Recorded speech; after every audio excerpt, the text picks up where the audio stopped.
Alright, y'all, welcome at the Final Boss Auto Hub, and let's get right into it. Cadillac has a long history of adding supercar-like performances to their vehicles. And as you know, Cadillac is a subsidiary to GM, so most of the time, their high-performance cars basically have Chevrolet transplants in them. So if you're looking for like a high-performance vehicle but want something in a suit that's actually American, you already know where to look for that, right? Cadillac is known for doing stuff like that, especially over the last 20-25 years. The V, and now renamed the Blackwing, has always had the respect of the car industry as being one of the most innovative, high-performing lines the world has ever seen. You had the CTS-V that basically started with 420, going all the way up to 550 horsepower, and that car pretty much ran from 2004 to 2016. And then Cadillac did the whole renaming of their lines.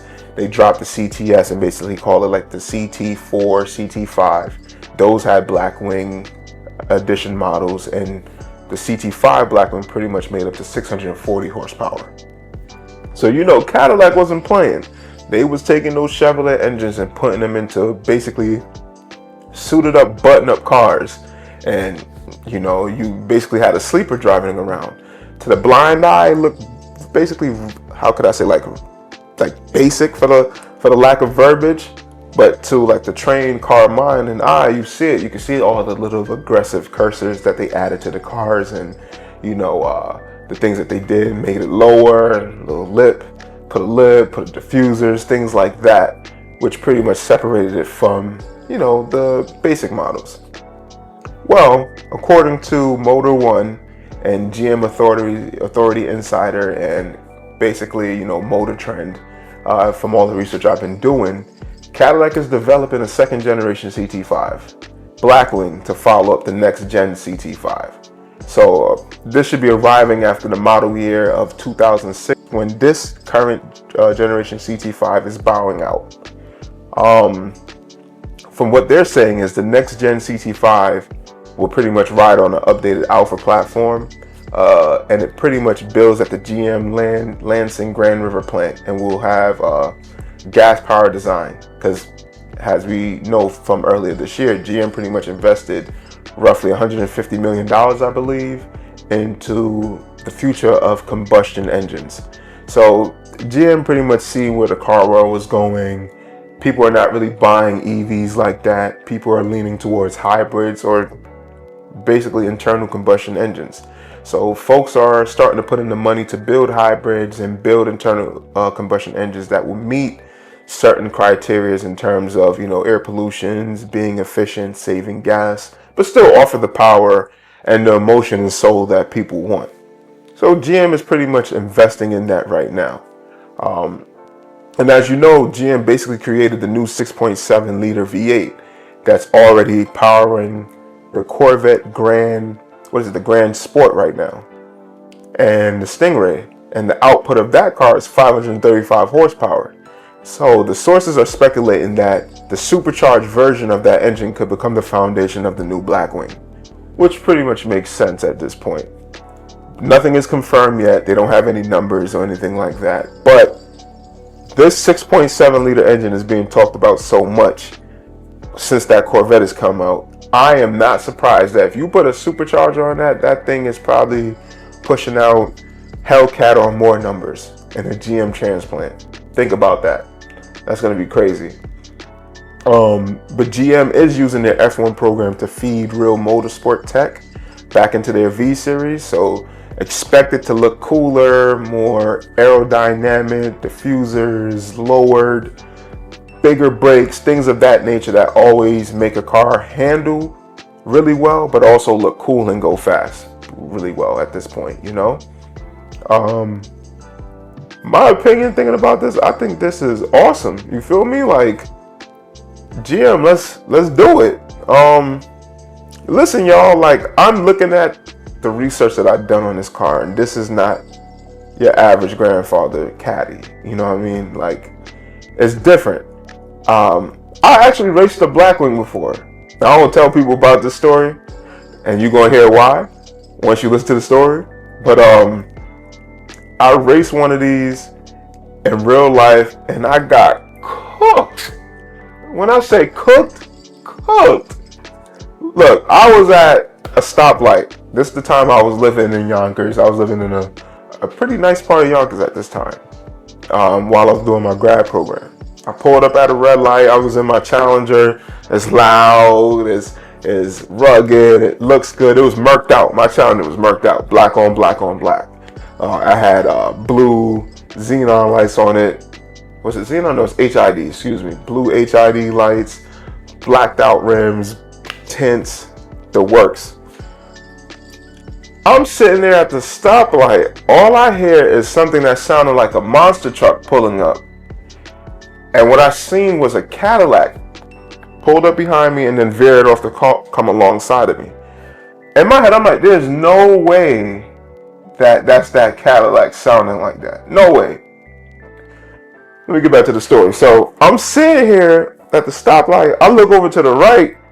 And by the way, let me set the scene. This was basically like, I think it was like 1 a.m. in the morning. I was coming back from some party. I was out here wilding.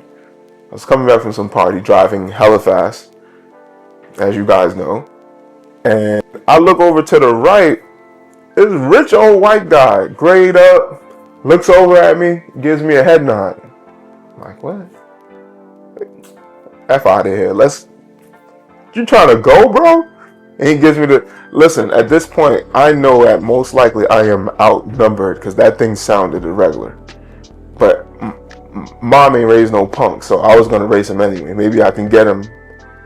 Wrong. That stoplight hit green. I jammed the gas.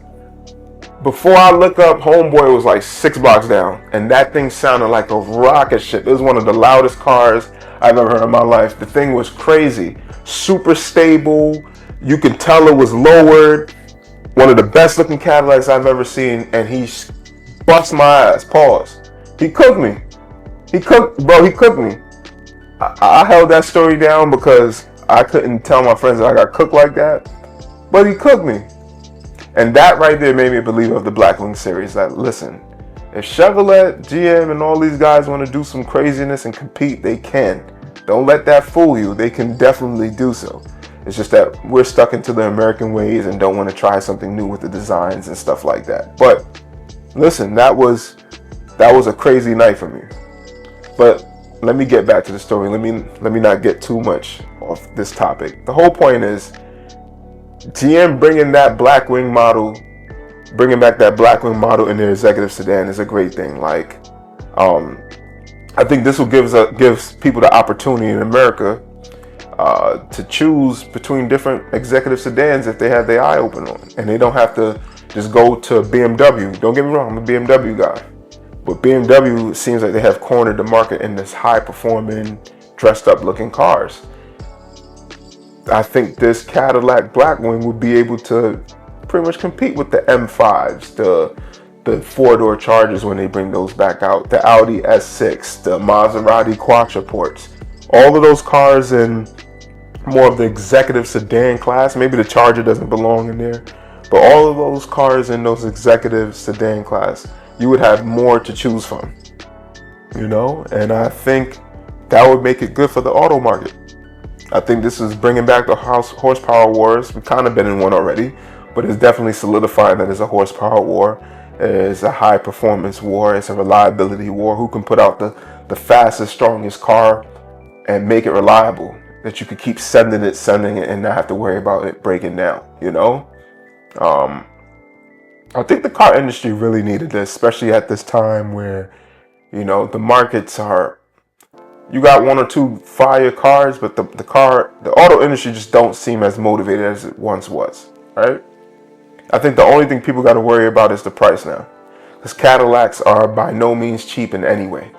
If you know anything about Cadillacs, they are one of the few American luxury brands, along with like Lincoln. What is it? Lincoln, Cadillac. What's another American luxury brand? I can't think of one off the top, but I know there are a few, and they're one of those are two of them I just named already. So, and they're very expensive. They're not cheap. So I can only imagine what the highest trim in that model is going to cost. It's definitely going to be damn near 6 figures, probably starting in the 90s. I wouldn't be surprised. But with that being said, y'all, let me know what you think. Do you think it's too late for Cadillac? Do you think, they can compete with the BMW M5 or the Maserati Quattroporte, or do you think it's just Cadillac, like it's a plain old whack Cadillac and they can't compete? My opinion is they can. I raced one of them suckers and it's fast as hell and it looked great. But let me know what you think. Let's debate. I'm all here for it, guys. Let me know what you guys think. Final Boss Auto Hub, I'm out. More videos coming this week. Let me know what you guys want to see from me, and I got you. I'm out.